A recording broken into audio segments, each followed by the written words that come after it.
Assalamualaikum warahmatullahi wabarakatuh. Alhamdulillah, wassalatu wassalamu ala rasulillah wa ala alihi wa sahbihi wa man walah wa ba'd. Saudara-saudariku, alhamdulillah kita telah menunaikan salat Isya berjamaah beserta amalan-amalan sunnahnya. Semoga salat kita diterima oleh Allah Subhanahu wa taala. Baiklah, Nabi SAW melewati fase yang kedua saat wahyu itu belum turun rutin seperti biasanya. Seperti halnya seorang yang sedang merasakan cinta dan kerinduan luar biasa, tentunya ingin selalu mendapatkan kabar, perhatian, dan juga hubungan yang rutin terjadi. Tadi kami contohkan ketika Anda mencintai seorang anak, bahkan itu anak satu-satunya, tapi kemudian sehari tidak ada kabar, 2 hari tidak ada kabar, 3 hari tidak ada berita. Tapi yang paling kemudian memekikkan adalah juga kadang-kadang memekakkan dan memberikan beban lebih berat daripada beban barbel yang diangkat, lebih berat dibandingkan daripada beban besi yang kemudian ditimpakan ke dalam pundak, adalah datangnya orang-orang terdekat yang tidak memberikan solusi. Sudah ada persoalan, tapi dia sibuk kemudian memberatkan masalah yang dimaksudkan. Bahkan hadir celaan-celaan kemudian dari lisannya, sampai mengolok-olok dan mengatakan, "Duh, sekarang udah ditinggal ya. Kayak orang gila aja sendirian. Harap-harap sesuatu tapi nggak dapat. Duh, sekarang sudah nggak punya teman ya." Kalau yang bicara orang luar, mungkin kita bisa abaikan karena tidak tiap hari bertemu dia. Tapi kalau yang bicara orang terdekat, bahkan hadir di samping rumah, bahkan punya status keluarga, itu yang beban paling berat dibandingkan dengan beban mengikut barbel. Itu beban paling tinggi, paling kuat dibandingkan dengan diberikannya besi ke atas pundak. Orang yang angkat barbel mungkin seketika bisa diangkat sampai ke kaki terasa beratnya, tapi bisa dilempar, selesai. Tapi kalau ada orang terdekat kemudian mencela Anda, orang terdekat memfitnah Anda, orang terdekat mengolok-olok Anda, orang terdekat menyebarkan aib Anda yang sebetulnya bukan aib pula, itu yang kadang-kadang berat untuk diterima. Di situ kadang kita merasa sedih. Ini yang terjadi keluarganya sendiri. Ini menariknya, tiba kemudian saat situasi itu terjadi di hari yang ketiganya, tiba kemudian Allah langsung turunkan 2 surah sekaligus. Termaktub dalam mushaf urutan 93 dan 94, langsung seketika. Jadi dua-duanya disebutkan satu penjamin, yang keduanya menyebutkan solusi. Bahkan beban itu langsung diisyaratkan seperti tadi kami ungkapkan. Wadduha. Bagian pertama surah 93-nya. Wal-laili idza saja. Ma wadda'aka rabbuka wa ma qala. Ketika tadi keluarganya mengatakan inna sahibaka qad qala.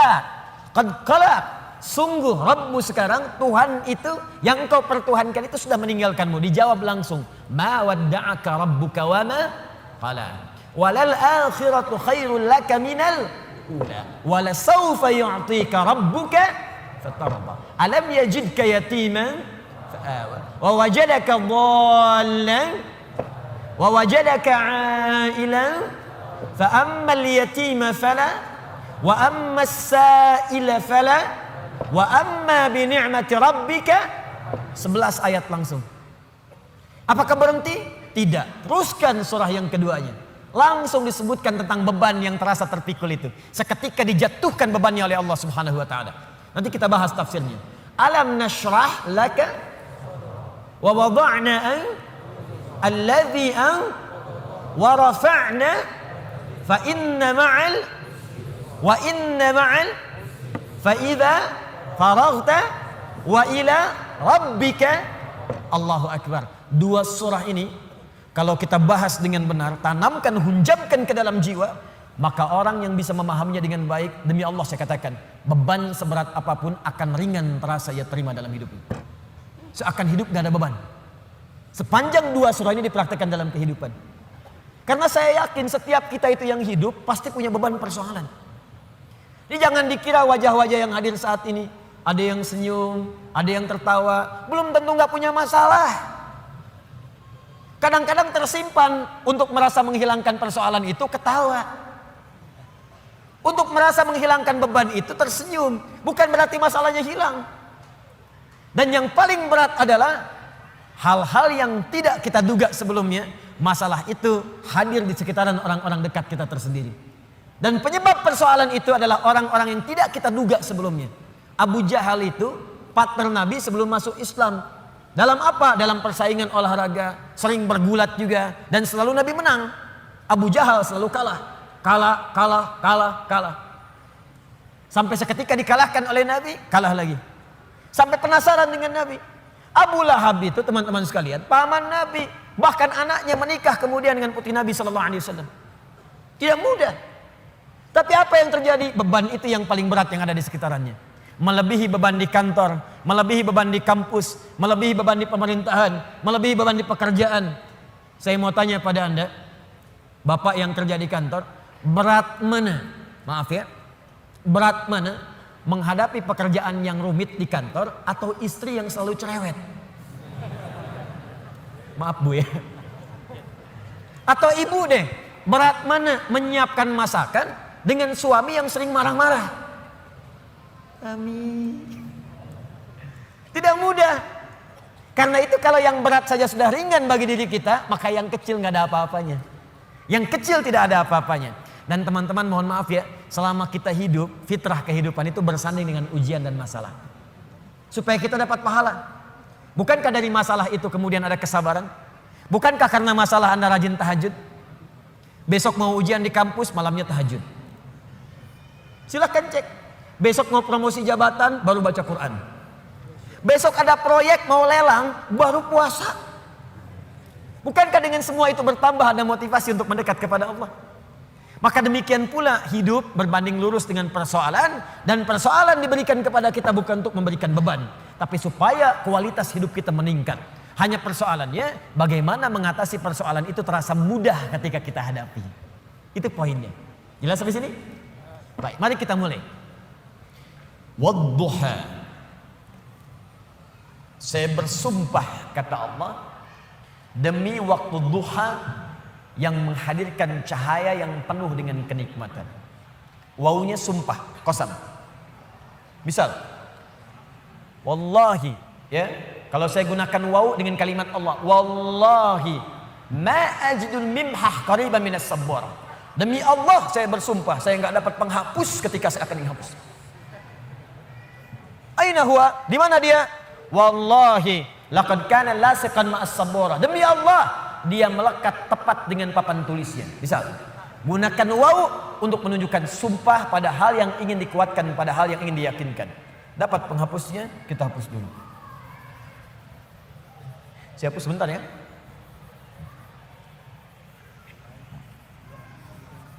Gak apa-apa, ini memang seperti ini fitrahnya. Pertemuan kedua ke Al-Qur'an. Datang sendiri, menangkan sendiri, ngapus sendiri, ya. Panitia nawarkan door prize, ya. Nawarkan mic, selesai, masuk surga. Alhamdulillah. Ayo lihat, saya ulang ya pelan-pelan. Wadduha, wadduha.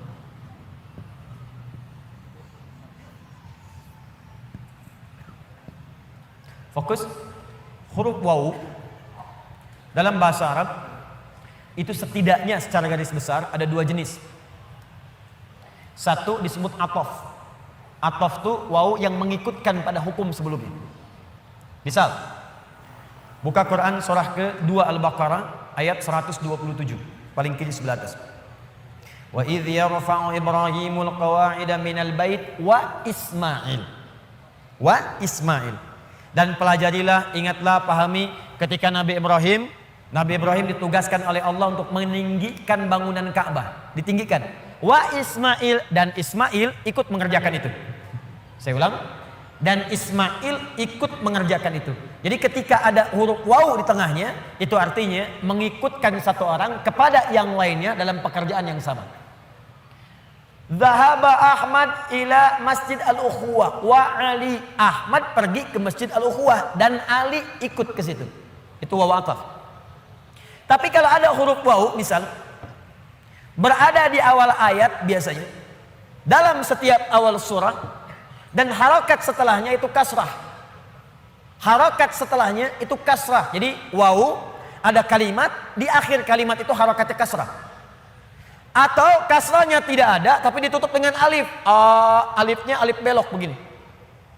Itu menunjukkan wawunya sumpah, qasam, sumpah.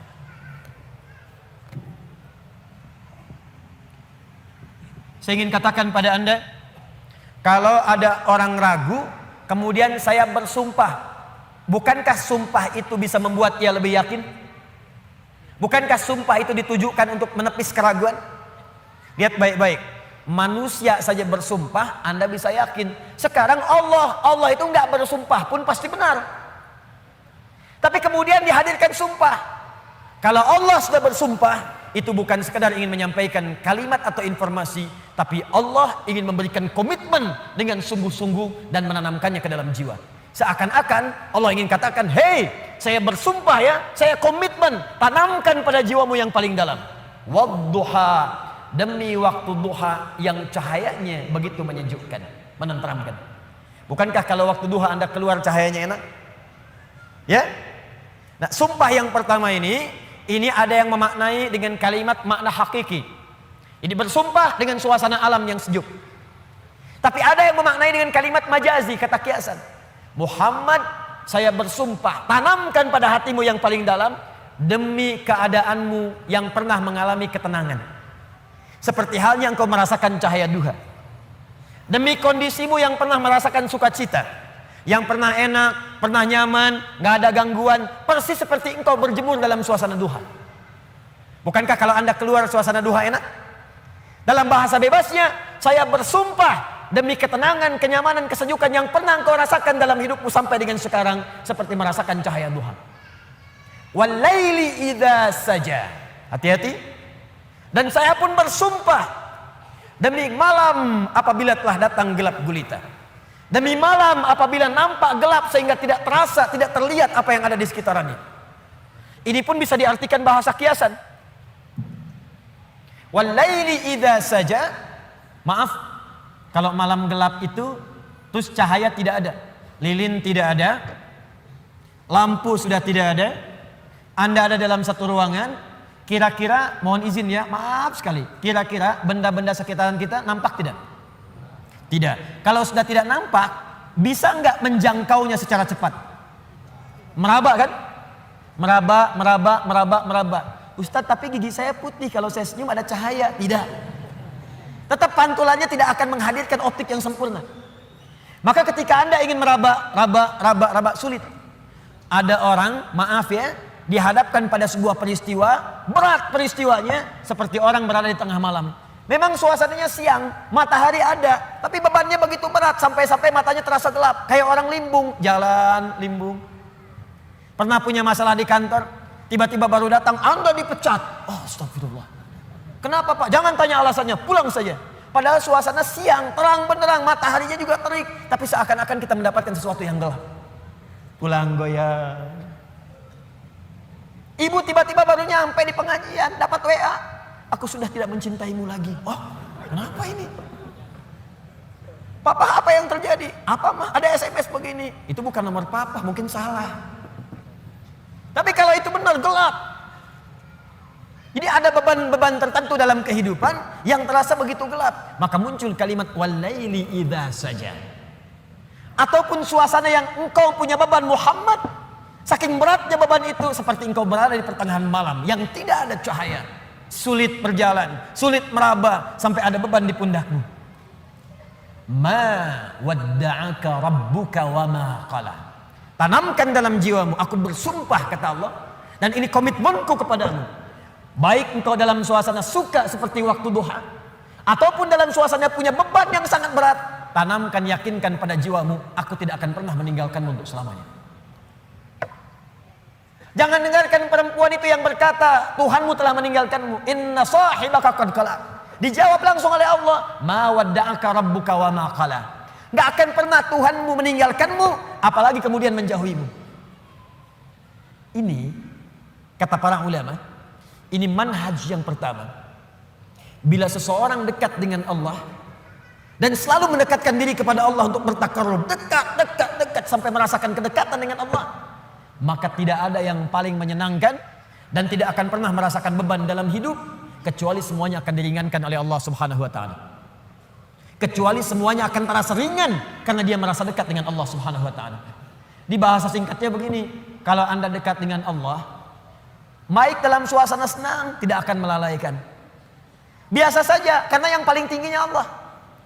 Dan kalau sedang punya musibah pun gak akan berpengaruh. Seberat apapun sepanjang Anda merasa ada Allah, demi Allah saya katakan semua itu akan terasa ringan. Contoh, maaf ya, Anda sedang punya masalah sekarang, berat rasanya, gak mudah dirasakan. Tapi dalam hati Anda ada keyakinan kepada Allah. Tiba-tiba muncul kalimat la yukallifullahu nafsan illa. Allah nggak mungkin titipkan beban persoalan kecuali Anda sanggup menjalaninya.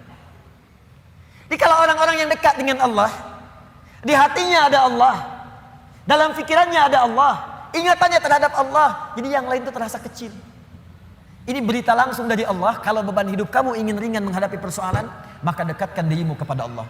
Maka dalam suasana suka engkau tidak akan lalai. Kan ada orang yang suasana suka dia lupa dengan Allah, sehingga gak sadar berbuat maksiat. Dulu waktu belum jadi direktur, olahraganya bersepeda. Jadi direktur, sekarang mulai main golf, jalan. Sekarang mulai punya sekretaris. Sekretarisnya perempuan. Banyak melihat sekretaris dibandingkan istri di rumah. Jalan. Pergaulan mulai meluas. Hati-hati. Kalau tidak ada manhaj rabbani, kedekatan dengan Allah dalam jiwa, itu bisa berpeluang untuk bermaksiat. Hati-hati, bisa berpeluang untuk bermaksiat. Dulu belum terlalu kaya, pakainya sepeda, kadang jalan kaki. Sekarang datang mobil. Kalau nggak punya kedekatan dengan Allah, mobil itu kadang-kadang nggak bisa buka pintunya. Kalau belum dibukakan, nggak mau keluar. Kalau belum muter keliling komplek, belum afdol. Dulu ke masjid bisa jalan, jarak ke masjid cuma 10 meter. Habis punya Grand Max, bahkan ke IMAX, bahkan ke NMAX, motor. Jadi keliling komplek dulu 3 kali. Assalamualaikum. Ayo Pak Haji ke masjid. Ayo ke masjid, masih di dalam aja. Dia lupa yang di dalam itu lagi ke Cianjur. Gak ada orang. Itu poinnya. Jadi jangan sampai saat kita berada di atas, lalai kita dengan kehidupan, sehingga menenggelamkan kita dalam apa yang kita dapatkan. Tapi yang lebih bahaya, jangan sampai ketika saat sedang punya persoalan, kita juga kemudian merasa berat dengan itu. Bebannya berat, limbung, bicara tidak terkontrol, makan tidak enak, tidur tidak nyaman, dan suasananya nggak menyenangkan, capek saja.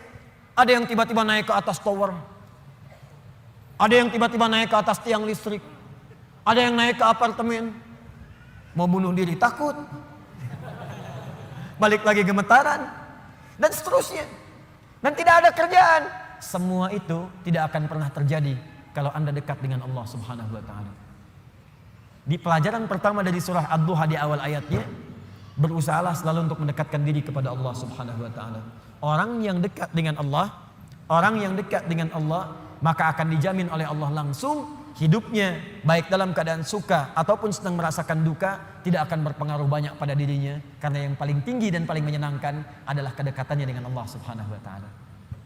Jelas sampai sini? Baik. Jadi kalau dia sedang kaya, tahajud jalan, karena yang dirindukan tahajudnya.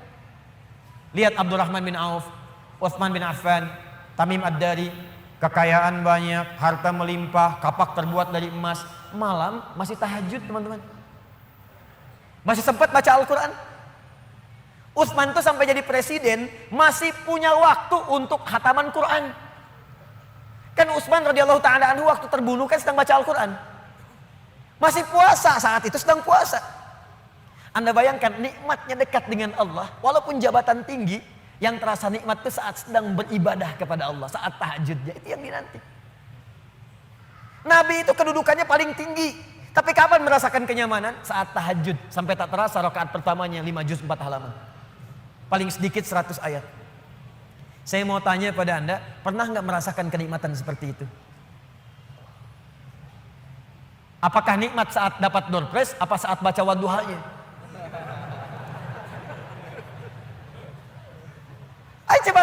sampai hadir situasi itu.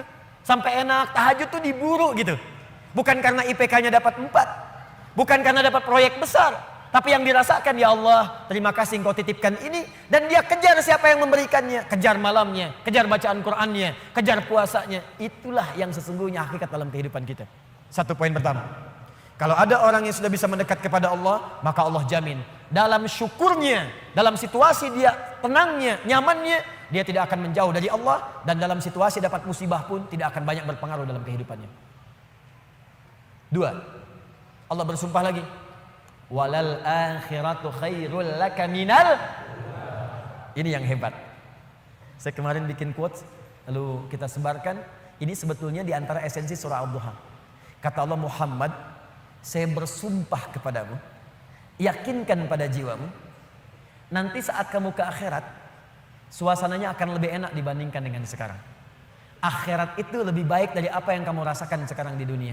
Maksudnya begini, kalau kamu sedang capek, kamu sedang ada musibah, kamu sedang lelah, sabar. Nanti kalau sudah pulang, semuanya akan hilang. Memang dunia itu tempat capek, karena memang tempat beramal.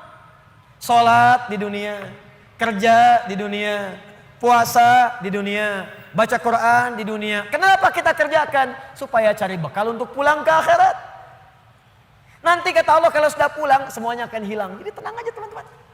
Capek cuma sebentar. Ya, capek cuma sebentar. Lelah, gak apa-apa. Namanya juga dunia. Dunia itu memang tempat capek. Kalau nggak mau capek ya pulang. Dunia itu tempat capek. Dan kita memilih untuk hidup. Maka jalani itu, nikmati saja, kerjakan aja. Setiap kerja ada pahala, setiap kerja ada pahala, setiap sholat pahala, baca Quran pahala, niat mencari nafkah karena Allah pahala, merawat anak pahala, memberikan ASI pahala. Gak apa-apa, memang capek. Memang ya dunia sifatnya capek. Tobakan an tobak, setiap tahapan tuh capek lagi, biasa. Supaya dapat bekal. Bukankah orang kerja dapat gaji? Dan enak kan kalau gajian? Dan kalau sudah dapat gaji, lupa kan 29 hari ke belakang?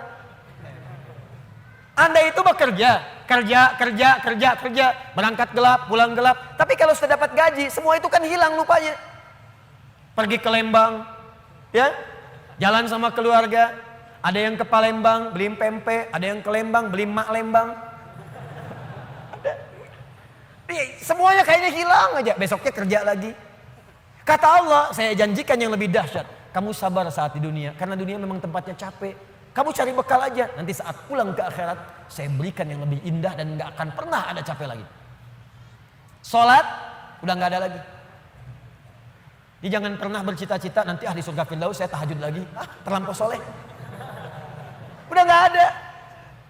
Baca Quran, gak ada lagi. Yang ada itu masuk surga dengan Qurannya. At-Tirmidzi, nomor hadis 2915. Dipakaikan di atasnya mahkota, dipakaikan di badannya jubah kehormatan, dipakaikan di tangannya gelang-gelang emas, pakaiannya sutra. Quran surah ke-35 ayat ke-33. Jannatu adnin yadkhulunaha yuhallawna fiha min asawir, ya, min dhahabin wa lu'lu'a wa libasuhum fiha harir. Ahli Quran mau masuk ke surga pakai jubah, pakai mahkota, emas, sutra, semua naik. Apa yang terjadi? Dimintakan membaca Quran yang ia biasa bacakan saat di dunia. Jadi setiap dia baca, naik. Iqra wartaqi fa inna akhira qiraatika akhiru manzilatika. Baca Quran yang biasa engkau bacakan saat di dunia. Nanti akhir bacaanmu, di situ tempat tinggalmu di surga. Dan berita baiknya, dia bisa menggandeng bapaknya, ibunya, suaminya, istrinya, anak-anak, cucu ikut di belakang semua. Kalau mereka orang yang beriman dan soleh di hadapan Allah Subhanahu wa taala. Dipimpin oleh ahli Quran, naik ke surga. Dia bacakan sampai minal jinnati wan nas, puncak surga yang paling tinggi. Begitu nyampe di situ, dikunjungi oleh semua malaikat dari 8 pintu surga.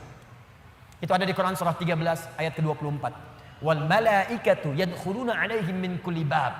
Dan malaikat semua mengunjungi dia dari semua pintu, mengucapkan salam. Lihat kalimat pertamanya, salamun alaikum bima sabartum. Selamat ya, saat di dunia kamu sabar cari bekal. Sabar capek. Sabar mengeja huruf dari Iqra. Sabar menghafal. Sampai ada yang mencela. Sabar. Orang lain ngejar dunia, Anda ngejar akhirat. Sabar. Orang lain cari ini, luaskan rumah, tambah mobil, tambah kendaraan. Meninggal, gak dibawa. Anda sabar. Masya Allah. Orang akhirat. Saya ngelihat ada ahli Quran tuh. Seringkali saya berhadapan dengan ahli Quran tuh dari daerah-daerah, seringkali menangis. Ada yang datang pengen setoran. Anda bisa kebayang gak suaminya, pekerja mungkin kasar, orang sebutnya kuli. Istrinya ngambilin kayu bakar. Kadang ke sawah. Anaknya bahkan ada yang masih kemudian kecil-kecil. Tapi kalau Anda berkunjung ke rumahnya, semua makanan dihidangkan yang mampu dia suguhkan. Lalu keluar kalimat, alhamdulillah, Abi kalau bekerja dapat uang banyak sekali. 500.000, sebulan 500.000, banyak sekali. Syukur. Ternyata perempuan itu sudah punya sanad hafalan Quran 7 qiraat. Lelakinya hafal Quran, anaknya hafid semua. Anaknya penghafal Quran semua. Anda ada di mana? Itu perlombaan, sabar, naik sampai ke atas. Jadi kalau sekarang sedang capek, nikmati, sabar. Besok kalau meninggal, nggak ada capek lagi. Dan panggilannya sudah tenang kita, karena kerja kita selesai. Mirip begini, ada berita besok gajian, tenang kan? Malam tidur enak kan? Orang yang punya bekal itu, dia sabar itu, nanti di akhir sakaratul mautnya, dia tampakkan semua hasil pekerjaannya, sampai hatinya merasa tenang. Jadi nggak terasa, tidur aja. Ya ayat Tuhan nafsul mutmainnah, ditarik, tenang, tidur aja, selesai. Tinggal dia jumpai Allah di akhirat nanti mendapatkan hasil dari apa yang dia kerjakan. Makanya kata Allah, kalau sedang sholat terasa capek, apa jawabannya? Sabar ya, walal akhiratu khairul laka minal ula. Nanti di akhirat gak ada tahajud lagi.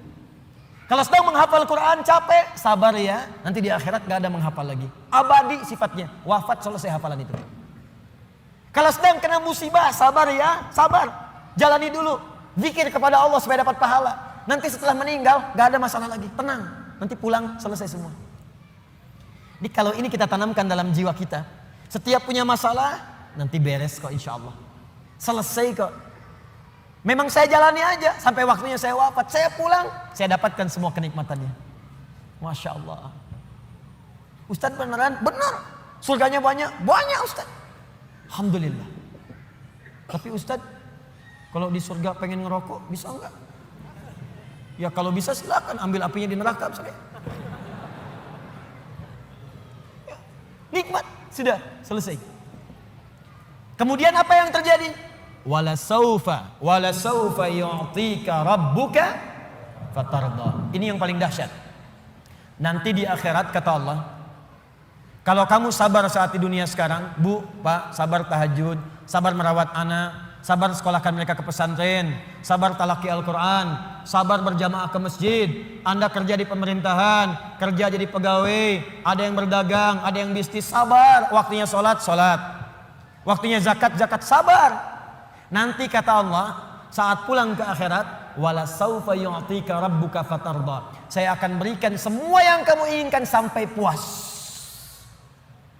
Kaidah nikmat itu, kaidah nikmat. Semua bicara termasuk dalam Al-Quran. Selama hidup di dunia, kaidah nikmat itu gak ada yang pernah puas. Saya ulang ya, nikmat itu gak ada yang pernah puas. Contoh, punya sepeda nikmat bukan? Punya motor nikmat tidak? Punya mobil nikmat tidak? Pertanyaan saya, ketika Anda dapat sepeda, apakah merasa cukup dengan sepeda? Kalau sudah dapat sepeda, pengen apa? Sudah dapat motor, pengen apa? Sudah punya mobil, pengen apa? Pesawat. Garasi nggak punya. Nerbangin nggak bisa, masih pengen. Belum menikah, pengen apa? Menikah. Sudah menikah, pengen apa? Punya anak. Sudah punya anak, pengen apa? Pengen cucu. Semua terus, jadi nggak ada puasnya. Nikmat itu terus pengen. Nanti di akhirat kata Allah, nanti di akhirat saya akan berikan kepadamu sampai kamu puas. Sampai Anda mengatakan, ya Allah, cukup ya Allah, puas. Sekarang mah pengen terus, pengen. Nanti puas ya Allah, cukup puas. Ini semuanya nikmat sampai selesai semua. Makanya bersabar, dunia sebentar. Sebentar mas, besok meninggal, selesai masalah. Mau besok meninggal? Susah. Sabar. Dan alhamdulillahnya nggak ada yang dikasih tahu kapan meninggal. Kalau diberitahu, bisa jadi kita pun nggak semangat. Sebentar lagi Anda akan meninggal. Jam 8 lewat 45, lewat kemudian 45 detik. Waduh, kajian udah bubar nggak pulang di masjid aja. Astagfirullah. Kenapa Pak? 2 menit lagi. Ini amalan nggak terencana. Ini karena kita nggak tahu kapan wafat, kita bisa merencanakan malam ini tahajud insya Allah jam sekian. Saya mau istighfar jam sekian. Besok subuh di masjid A, zuhur di masjid B. Punya rencana. Dan ketika merencanakan niat muncul. Dan itu niat ketika muncul pahala dituliskan. Bukankah innamal a'malu binniyat? Innamal a'malu binniyat. Di ketika niatnya itu sampai, pahala dituliskan. Ini panitia ini nggak akan dihisab, nggak akan diberikan pahala berdasarkan mic-nya bunyi atau putus. Tapi udah ada niat nih, yang penting ada niatnya, ada pahalanya. Masalah bunyi putus perjuangan saya di sini. Jelas ya? Baik, wala saufa yu'tika rabbuka fatarda. Jadi gini maksudnya, kalau sedang capek, sedang lelah, apalagi kemudian beban itu datang dari orang-orang terdekat. Teman sekantor tiba-tiba misalnya nampak mengkhianati, ada mencela, ada macam-macam. Ingat Allah, maka Anda akan lapang. Ingat Allah, maka tidak akan ada beban. Dan ingat semua itu akan berakhir ketika kita wafat. Kalau itu ada dalam diri kita, maka demi Allah saya katakan, beban itu seberat apapun akan ringan. Ingat itu baik-baik. Wala saufa yu'tika rabbuka fatarda. Alam yajidka yatiman fa'awa. Muhammad, coba ingat-ingat. Kamu sekarang gak usah merasakan beban berat. Bukankah dulu pun aku buktikan kepadamu saat engkau yatim, aku kirimkan orang-orang sekitaran untuk bisa memberikan perlindungan kepadamu. Lahir bapak tidak ada ibu. Ibu wafat usia 6 tahun, ada kakek. Kakek wafat usia kemudian Nabi Muhammad 8 tahun, ada paman. Ada semua. Ingat Muhammad SAW. Kalau sedang kamu merasakan beban, ingat senang yang dulu saya berikan. Manhaj yang ketiga. Kalau sedang merasakan kesulitan dalam masalah, kalau masalah ingin cepat diringankan oleh Allah, maka bandingkan masalah itu dengan solusi yang pernah dirasakan sebelumnya. Bandingkan persoalan yang sulit itu dengan kesenangan yang sudah dirasakan sebelumnya. Suami istri sedang punya masalah, malam ini punya persoalan, sampai nggak bicara. Coba duduk dulu baik-baik. Ingat masa-masa senang ke belakang. 15 tahun berumah tangga, masa mau dikalahkan dengan masalah di satu malam? Ingat banyak senangnya atau banyak dukanya? Banyak sukanya, banyak dukanya. Banyak nyamannya, banyak masalahnya. Coba timbang-timbang lagi. Mungkin dengan menghadirkan nostalgia kesenangan itu, yang ini akan terasa ringan. Ma, kenapa malam ini kita mesti cemberut ya? Bukankah kemarin-kemarin kita tertawa? Gara-gara bapak semuanya. Gak apa-apa mah, memang gara-gara papa terima. Tapi mungkin Allah titipkan keburukan di papa itu karena mamah bisa menyempurnakan. Mungkin Allah pilih mamah itu adalah mamah yang bisa membimbing papa lebih baik. Masya Allah. Oh gitu ya Pak ya, mama bikin status dulu ya. Jadi kalau semuanya begitu enak rasanya. Tapi memang diucapkan mudah, menjalaninya belum tentu mudah. Ustadz juga begitu. Ya, makanya jarang sekali ada ustadz ceramah bawa istrinya. Nah, jadi kalau kita punya persoalan yang kecil-kecil sekarang, ingat masa lalu. Bu, Pak. Ya maaf di kantor ada masalah. Masalahnya hari itu. Jangan langsung merasa berat. Ada proyek gak selesai dimarahin sama bos. Anda kerja sudah 10 tahun, dimarahin baru hari itu. Senangnya kan banyak, udah 9 tahun. Masa persoalan sehari mengalahkan persoalan 9 tahun yang senang ke belakang? Kan tidak lucu. Anda gagal satu ujian, 9 mata kuliah lulus semua. Masa harus meratapi diri pada yang satu itu? Selesaikan. Mungkin di situ Allah ingin berikan anugerah supaya Anda paham lebih dalam. Mungkin disitulah kepakaran Anda supaya belajar lebih dalam lagi. Diangkat kemudian karena pakar itu, di masalah itu. Saya dulu itu setiap menghadapi pelajaran-pelajaran bahasa, apalagi balaghah, macam-macam dan sebagainya itu. Di situ perasaan awal pertama sulit saya hadapi. Begitu dihadapi rupanya Allah menginginkan kita lebih fokus pada masalah itu. Seakan-akan awalnya susah, ternyata ada nikmat di balik itu. Itulah poinnya teman-teman sekalian. Jadi kalau Anda sedang merasakan kesulitan, ingat masa-masa lalu saat Allah memberikan banyak nikmat dalam kehidupan kita. Jelas sampai di sini? Baik. Wa wajadaka dhallan fahada. Ingat Muhammad, dulu engkau belum pernah punya pengetahuan seperti sekarang. Engkau belum dapat bimbingan dari wahyu seperti sekarang. Ini dhallan di sini jangan sembarangan menerjemahkan ya. Di Al-Qur'an itu ada kalimat serupa tapi maknanya bisa beda. Ghairil maghdubi 'alaihim waladdallin.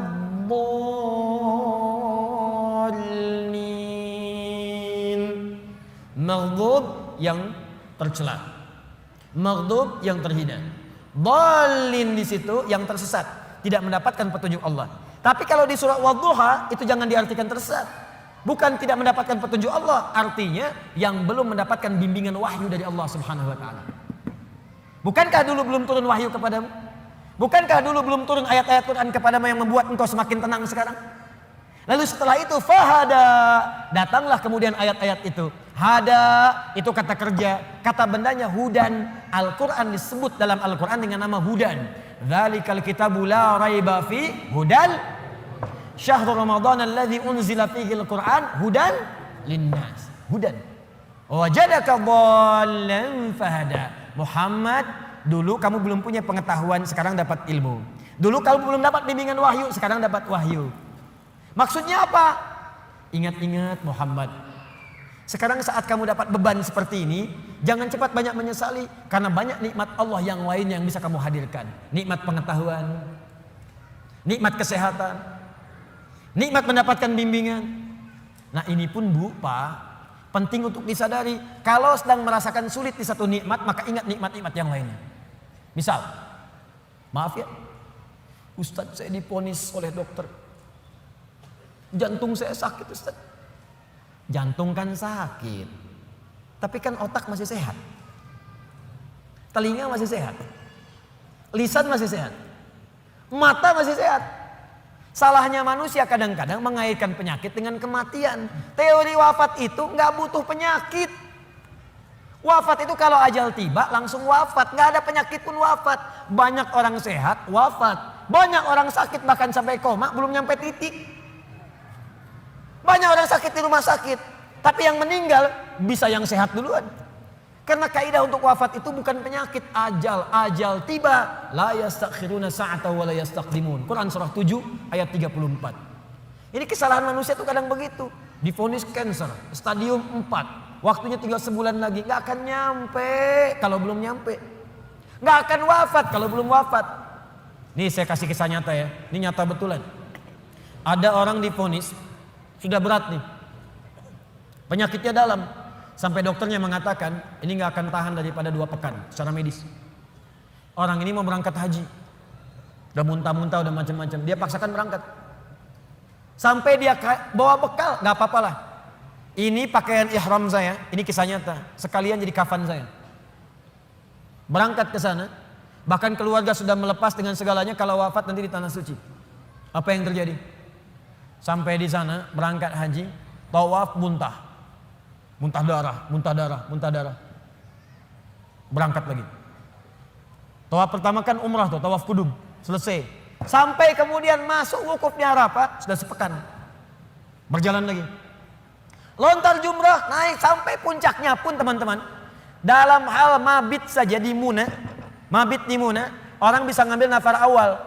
Kalau sakit nafar awal, bahkan ada yang ditanduk selesai pulang. Ini tidak, sampai diselesaikan nafar akhir 3 hari. Tanpa sadar sudah lewat 2 pekan di Mekah. Masih sehat. 3 pekan makin merasa enak. Pulang ke tanah air, lebih daripada 25 hari pulang. Apa yang terjadi? Dicek lagi di dokter, ternyata penyakitnya hilang. Haji pulang penyakit hilang. Tiba-tiba bisa jogging, lari lagi di alun-alun, lari. Yang paling menyedihkan dan yang paling menggelikan, dokter yang memvonis Anda tinggal 2 pekan meninggal duluan. Dokter yang memvonis paling 2 pekan Pak, dianya meninggal duluan. Anda bisa bayangkan. Hati-hati Mas. Saya mah masih muda. Itu tuh yang banyak ubanan, udah bau tanah. Situ bau tanah, sini bau kuburan. Jadi kita nggak bisa menugak harap-harap meninggal di tanah suci bisa kembali di tanah kusir. Harap-harap wafat di tanah kusir, wafat di tanah abang. Jadi bisa dimanapun, nggak bisa kita pilih. Karena itu kita diajarkan oleh Allah Subhanahu Wa Taala, hati-hati kalau kita mendapatkan merasa kurang di satu nikmat, maka segera evaluasi diri. Barangkali nikmat yang lain lebih banyak yang pernah kita dapatkan. Apakah kita hanya akan jauh dari Allah hanya karena satu yang kita rasakan itu? Sementara Allah berikan banyak kepada kita. Nah ini pelajaran penting juga. Awas, awas. Karena ini nanti terkait nanti dengan hal-hal penting. Ada yatim, ada yang lain, ada peminta, ada yang lainnya. Perhatikan baik-baik. Fokus baik-baik. Jangan sampai hubungan Anda pun dengan orang. Karena ayat ini punya hablum minan nas, hablum minallah. Hablum minallah vertikal, hablum minan nas horizontal. Jangan sampai Anda punya hubungan dengan orang sudah bertahun-tahun baik, putus hanya karena satu persoalan yang terjadi di satu hari. Sering terjadi begitu. Anda nggak sadar, bertahun-tahun berteman, bertahun-tahun berkolega, bertahun-tahun bertetangga, di pemerintahan, di jabatan, di harta benda, di macam-macam. Cuman gara-gara satu persoalan lupa dengan kebaikan yang pernah terjadi di masa-masa lalu. Kalau itu terjadi dalam hidup Anda, maka Anda sedang dikuasai oleh setan. Anda sedang jauh dari Allah. Karena ayatnya mengatakan, orang yang dekat dengan Allah tidak akan dipengaruhi oleh persoalan-persoalan yang tiba seketika, dan dia tidak akan melupakan kebaikan-kebaikan yang pernah terjadi di masa lalu. Lawan dari Allah itu tagut. Tagut terbesar itu setan. Allahu waliyul ladzina amanu yukhrijuhum minadh dhulumati ilan nur wal ladzina kafaru awliya'uhumut taghut. Tagut terbesar setan. Jelas sampai sini? Awas, hati-hati, kasusnya banyak terjadi. Banyak terjadi di pemerintahan karena masalah persaingan sudah lama, tiba-tiba sehari nggak sahabatan lagi. Di perdagangan karena masalah proyek satu, padahal sahabatan karena proyek satu, tiba-tiba jadi musuh yang sangat dalam. Bertetangga sudah puluhan tahun gara-gara pohon mangga, buahnya di si A, ya maaf, pohonnya di si B, buahannya ke si A, jatuhnya ke si A melulu, ribut, nggak selesai. Ada kejadian begitu? Banyak. Kalau Anda dekat dengan Allah, Anda akan lapang. Mau mangga silahkan Pak, kalau bisa ambil dengan pohon-pohonnya dari sini. Jelas ya? Baik, kalau sudah seperti itu, maka syukuri semua nikmat tadi. Fa ammal yatima fala taqhar. Muhammad sallallahu alaihi wasallam, dulu kamu pernah yatim, kamu dirawat, maka sekarang syukuri nikmat dengan merawat anak yatim. Nah, ini maksudnya, maaf sekali lagi, tolong hadirkan syukur sesuai dengan nikmat yang telah Allah berikan kepada kita. Contoh, Allah berikan nikmat harta, maka keluarkan syukur itu dalam bentuk harta juga. Rajin bersedekah, rajin berinfak.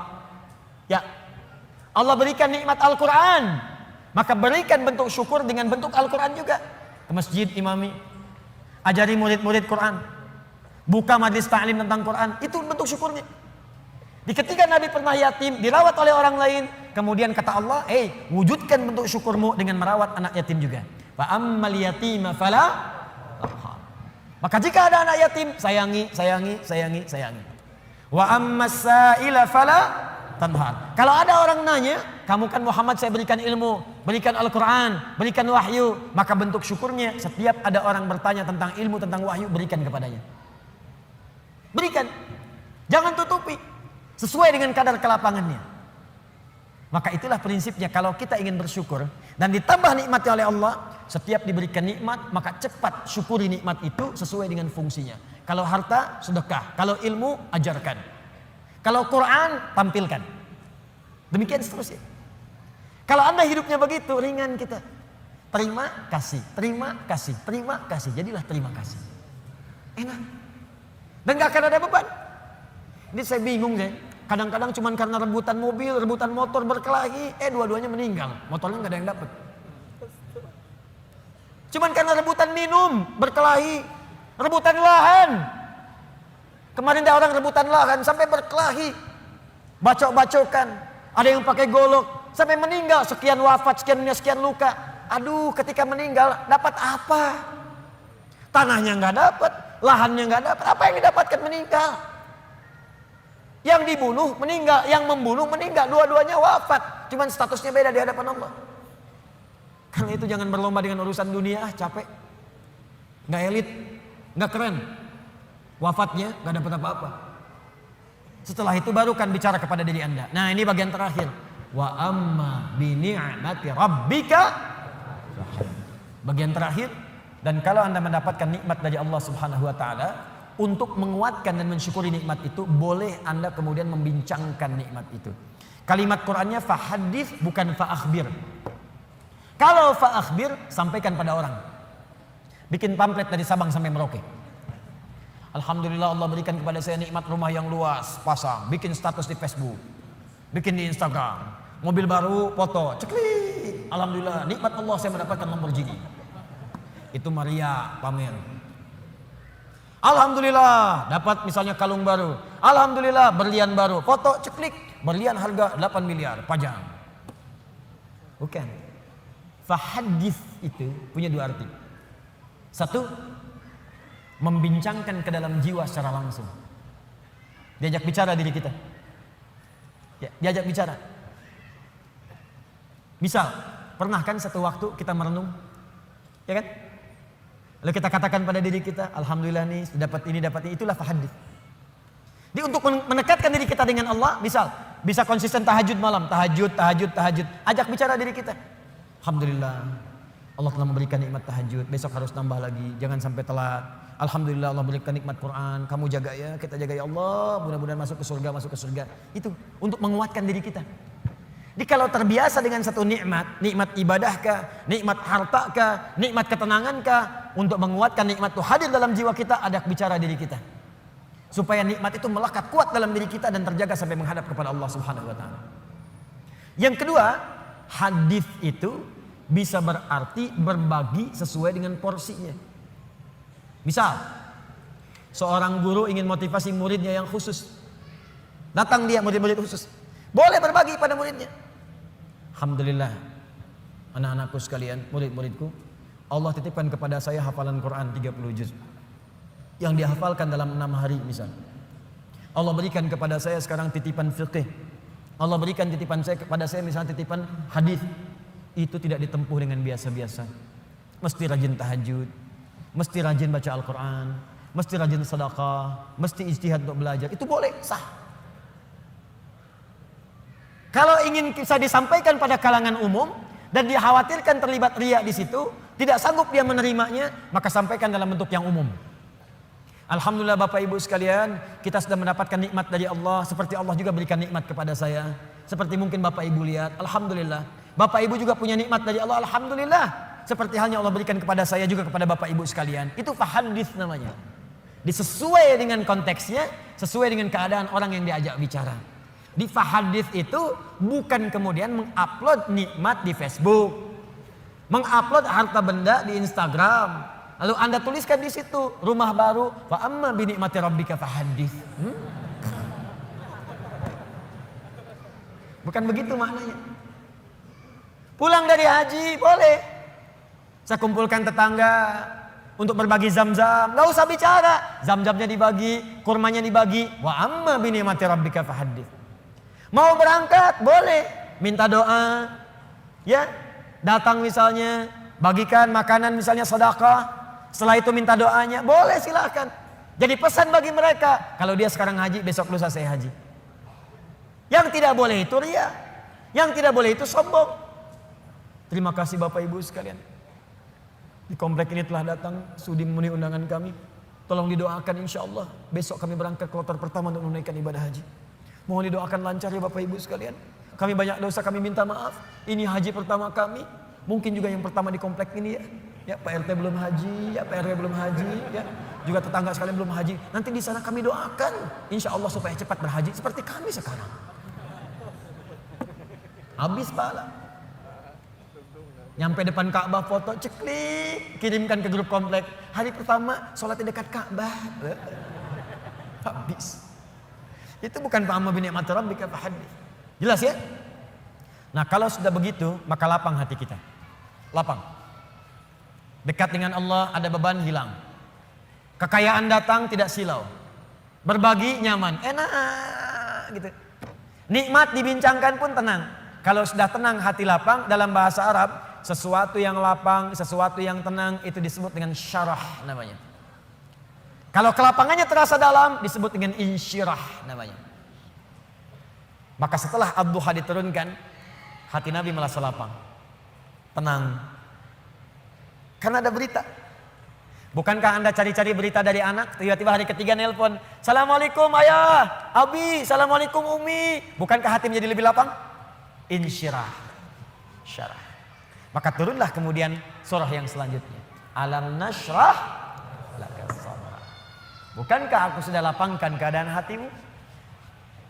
Ini isyarat. Jadi kalau kita dekat dengan Allah, tersambung dengan Allah, online koneksinya bagus, sinyalnya bagus, ibadahnya bagus, tenang, hati pun akan lapang.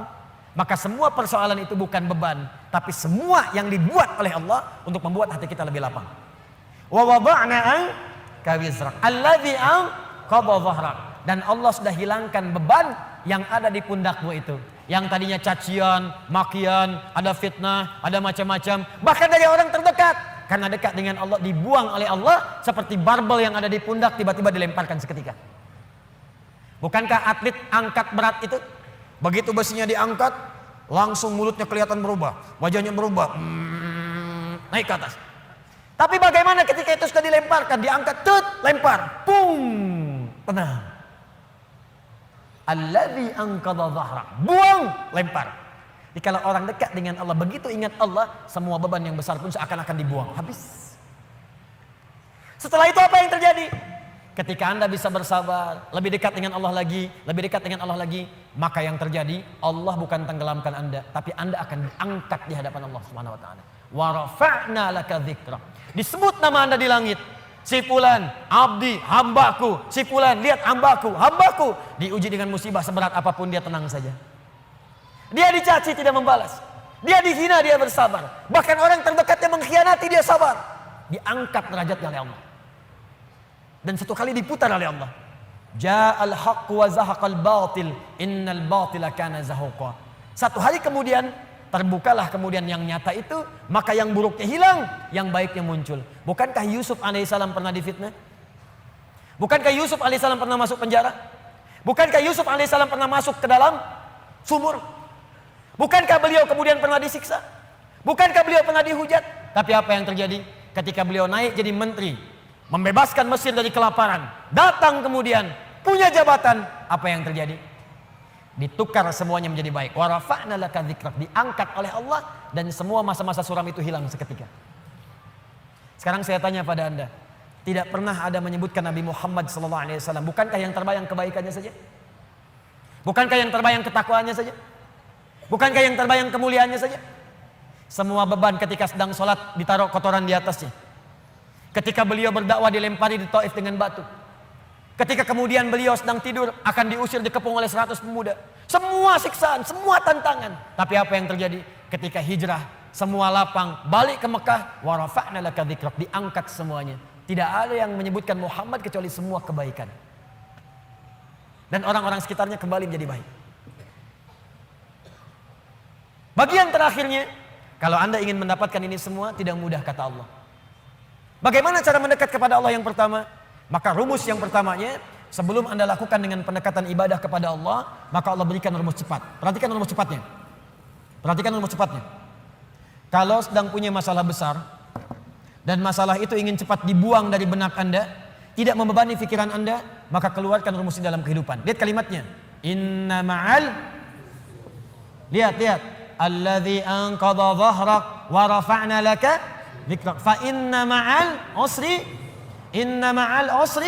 yusra. Kalau Anda sedang punya masalah kata Allah, langsung tanamkan pada jiwa Anda. Kalau perlu berkali-kali, yakinkan pada jiwa Anda, setiap ada masalah pasti ada solusi. Itu cara mengemas kalimatnya. Setiap ada persoalan pasti ada solusinya. Bahasa gampangnya begini, kalau punya masalah langsung hadirkan di benak kita, pasti ada solusinya. Pasti selesai. Nah, orang begitu itu lebih ringan dibandingkan bikin status. Engkau tidak seperti yang aku kira. Rupanya engkau mengkhianatiku di belakangku. Terus nungguin status, disebarin ke orang, capek. Ping, dibaca. Kunaon, Cek? Itu biasa we. Abi mah sabar. Capek. Buat apa? Yakinkan Allah tidak akan menguji saya kecuali saya sanggup. La yukallifullahu nafsan illa wus'aha. Yang kedua apa? Inna ma'al usri yusra. Ini pasti selesai. Ini catat kalimat saya. Catat baik-baik. Dalam bahasa Arab, usrun itu kesulitan yang paling pekat. Sangat sulit. Kalau kesulitan relatif namanya su'bun. Su'bun su'ubah. Bagi si fulan sulit, bagi yang lain mudah. Su'bun. Tapi Allah tidak pernah mengatakan begini. Inna ma'as su'ubati yusra. Gak pernah. Kalau su'bun, si fulan gampang, yang lain susah. Saya tanya begini deh. Maaf ya. Bahasa Arab itu susah atau gampang? Susah. Kata siapa? Saya tinggal di beberapa negara di Arab, cukup lama di sana. Saking gampangnya bahasa Arab, anak-anak kecil begini bisa bahasa Arab.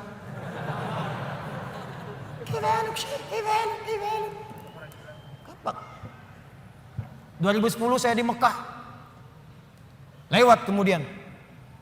Setelah itu tugas datang berangkat lagi. Ke arah Anjum, ada hotel Anjum sekarang, bintang 4 tapi bagus.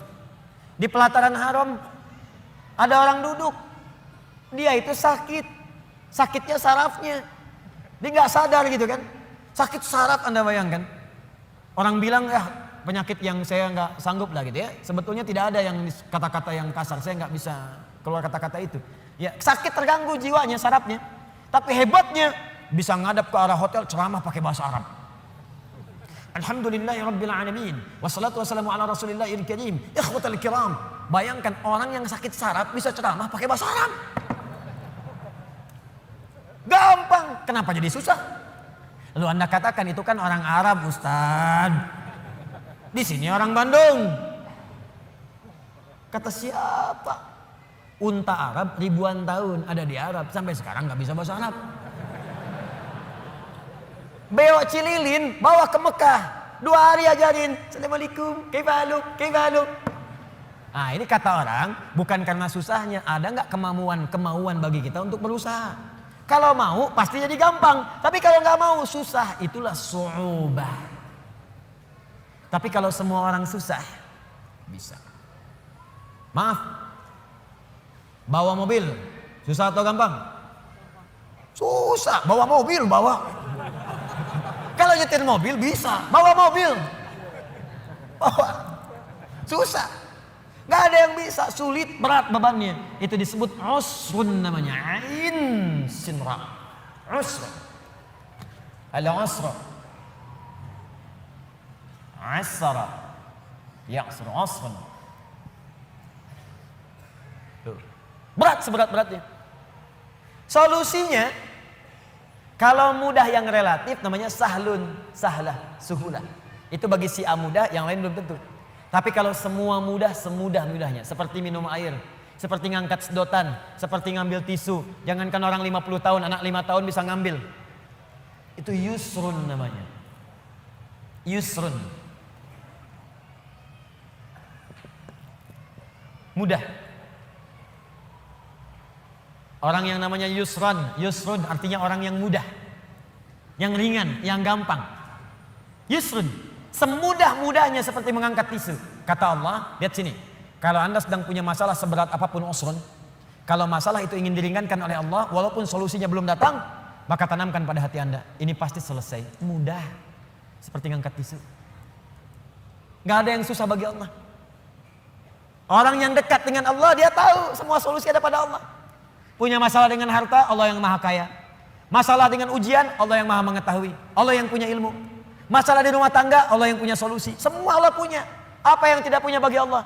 Makanya orang yang dekat dengan Allah, begitu ada persoalan, ingat Allah. Masalah pasti selesai. Kayak ngangkat tisu, bagi Allah gampang. Jadi kalau sedang punya persoalan, Bu, di rumah tangga, nggak usah banyak mengeluh. Ya, walaupun belum datang solusi, sampaikan pada jiwa kita. Insya Allah selesai. Saya yakin ya. Kapan? Terserah Allah. Yang penting saya ikhtiar. Setelah itu ini indah. Fa idza faraghta fansab. Setelah itu move on. Itu bahasa kitanya. Faraghta fansab, move on. Kalau kita udah selesaikan yang ini, siapkan lagi rencana berikutnya. Jangan mati sampai di situ. Jangan berhenti sampai di situ. Apa gara-gara tidak lulus satu mata kuliah Anda ingin keluar dari kampusnya? Apa yang Anda kerjakan? Anda itu lulus 4 mata kuliah, gagal 1. Apa kemudian tiba-tiba ingin meninggalkan kampusnya? Tapi saya kecewa dengan dosennya. Sebetulnya saya lulus, dikasih nilainya malah D. Gara-gara dosen gak suka dengan saya. Buktikan dengan ilmu Anda. Gampang, move on. Kerjakan, sudah yang sudah berlalu, sudah. Sekarang saya hadapi dengan benar. Gak usah berhenti di situ. Di pekerjaan Anda dicela, gak benar kamu begini. Buktikan, sekarang saya selesaikan. Fa idza faraghta fansab. Kalau udah selesai yang ini, siapkan yang berikutnya. Setelah itu wa ila rabbika farghab. Jangan lupakan hubungan dengan Allah supaya diringankan apa yang Anda sedang kerjakan itu. Itu rumusnya. Ini memang mudah dibincangkan dan tidak mudah dipraktekkan. Tapi kalau kita jadikan manhaj sebagai acuan, insya Allah akan berpengaruh pada kehidupan. Gak percaya silahkan Anda praktekkan. Keluarkan rumusnya sebagai kesimpulan. Pertama, kalau sedang punya persoalan, yakin Allah akan menolong kita. Yang kedua, ingat baik-baik. Setiap ada persoalan, selalu ada solusinya. Yang ketiga, selalu lapangkan hati kita dalam menerima cobaan apapun. Yang keempat, cepat move on. Kalau ada masalah, selesaikan, hadapi, serahkan semua kepada Allah hasilnya. Setelah itu, siapkan rencana-rencana kita berikutnya. Kalau hidup kita begini, kita akan teratur dan tidak akan disibukkan oleh celaan dan tantangan yang hadir dari sekitaran kita. Antum jalan aja. Paham? Ini tuh seperti sederhana, dibaca tiap waktu. Suratnya dibaca saat maghrib, dibaca saat isya. Mana buktinya? Baru baca wadduha, setelah itu sudah mengeluh. Wala sawfa yu'tika rabbuka fatarda, sampai ujungnya wa amma bi ni'mati rabbika fahaddits. Assalamualaikum warahmatullahi wabarakatuh. Assalamualaikum warahmatullahi wabarakatuh. Kenapa akhi? Masalah saya belum selesai. Sabar, terapkan. Jelas sampai di sini? Nah, karena itu kesimpulan dari materi kita malam hari ini, pertama, selalulah mendekat kepada Allah Subhanahu wa taala agar hidup kita lebih mudah. Saya ulang, selalulah mendekat kepada Allah Subhanahu wa taala agar hidup kita lebih mudah. Yakin, Pak. Bu, yakin. Allah itu pencipta kita, Allah yang punya solusi dari semua masalah kita. Anda dekat dengan Pak Wali Kota, pekerjaan Anda mudah di kota. Anda dekat dengan Allah, apa yang tidak mudah bagi Allah? Anda kan kalau keluar dari Bandung sulit juga. Pejabat di kota Bandung masuk kabupaten belum tentu bisa mudah. Pejabat di Jawa Barat masuk ke Sumatera belum tentu mudah. Pejabat di Indonesia masuk ke Afrika belum tentu mudah. Anda dekat dengan Allah, di mana batasan Allah? Gak ada. Dimanapun Anda mudah. Meninggal mudah. Ya ayat Tuhan nafsul mutmainnah. Hei jiwa yang tenang, ayo cepat pulang. Mudah. Masuk alam kubur mudah. Quran surah 3 ayat 169 sampai 172. Ya. Wala tahsabanna alladziina qutilu fi sabilillahi amwata bal ahya'un 'inda rabbihim yurzaqun. Mudah. Kembali ke Allah hari kiamat mudah. Yauma yub'atsu hayya. Quran surah ke-19 ayat 15. Masuk surga mudah. Mudah. Salamun alaikum bima sabartum. Tinggal masuk. Dekat dengan Allah dimanapun akan terasa mudah. Nah, karena itu PR kita malam hari ini coba susun rencana. Ibadah apa yang bisa kita kerjakan secara mudah supaya kita bisa lebih dekat dengan Allah Subhanahu wa taala. Ibadah apa saja secara bertahap yang bisa kita kerjakan untuk membangun kedekatan dengan Allah. Misal, maaf ya, nggak harus semua dikumpulkan dulu. Keluarkan satu-satu. Anda mau mulai dari sholat dulu. Keluarkan semua bentuk sholat. Sholat sunnahnya, rawatibnya, sholat duhanya, syuruknya. Nanti besok satu-satu mulai kerjakan. Jangan semuanya dulu. Tahajud pengen langsung 11. Memang bangunnya jam 2, sholatnya sampai jam 3. Tidur lagi, bangun jam 8. Pakai rumus Nabi 2 rakaat dulu, witir 1 rakaat. Gitu dulu. Nanti latihan lagi besoknya, latihan puasa. Jangan langsung ke puncaknya dulu. Saya pengen langsung jadi hamba yang paling beriman. Puasa Daud. Masya Allah. Senin puasa, Selasa tidak. Rabu puasa, Kamis tidak. Jumat, Sabtu, Ahad, Senin, Selasa, enggak lagi setelahnya. Banyak tidaknya dibandingkan puasanya. Senin dulu. Mulai selama sebulan. Sudah enak tambah Kamis. Mulai sebulan lagi. Sudah enak tambah Ayyamul Bid. Mulai di bulan itu. Sudah enak puasa Daud. Oh gitu Ustadz ya. 5 waktu dulu ya Ustadz ya. Tambah rawatib. Kalau sudah enak sholat Daud ya Ustadz ya. Apa itu sholat Daud? Subuh sholat, duhur tidak. Asar sholat, maghrib tidak. Tidak. Paham ya? Nah, coba latih. Nanti kalau sudah enak semuanya itu akan terasa sendiri. Terasa nikmat. Dunia itu. Saya kadang-kadang suka ketawa sendiri. Lihat orang rebutan jabatan, rebutan mobil, rebutan kendaraan, rebutan kamera, rebutan. Saya suka ketawa sendiri, ngapain? Ntar pulang meninggal juga. Wafat. Ini pulang bahkan dengan rebutan sendal. Ngapain? Ya ingat ya, saya tekankan nih. Anda mau keluar, kalau mau pikir-pikir ngambil sendal orang, ingat wafat. Wafat. Samping masjid pakai sendal orang, wafat. Ingat tuh. Gak jadi Anda. Gak jadi. Ya, ingat tuh kalau sedang jadi pejabat pengen tanda tangan, ditawarin tuh. Ya, disuruh korupsi, disogok, ingat wafat. Wafat. Begitu mau dikasih, ngasih apa tuh? Ada FIFA. Wafat kamu sekarang. Wafat sekarang. Wafat. Oh, masa sih Pak wafat? Tobat kamu, tobat. Tapi 1 triliun Pak. Gede gini. Ayo istikharah. Ingat ya, itu poinnya, dekati diri kita dengan Allah. Setelah itu, lihat apa yang terjadi. Rasakan bedanya, bedakan rasanya, pasti akan terasa bedanya untuk kita semuanya. Saya kira itu 2 surah yang kita bahas malam hari ini. Memang surah ini biasa kita bacakan, tapi jarang diamalkan oleh setiap orang-orang yang membacanya. Karena itu, dari sini mudah-mudahan kita dikuatkan oleh Allah untuk mengamalkan isinya. Semoga kita dilapangkan hatinya dan saling berbuat baik. Kalau ini dianggap berhasil apa yang saya sampaikan, setelah ini ada kelapangan dalam jiwa kita.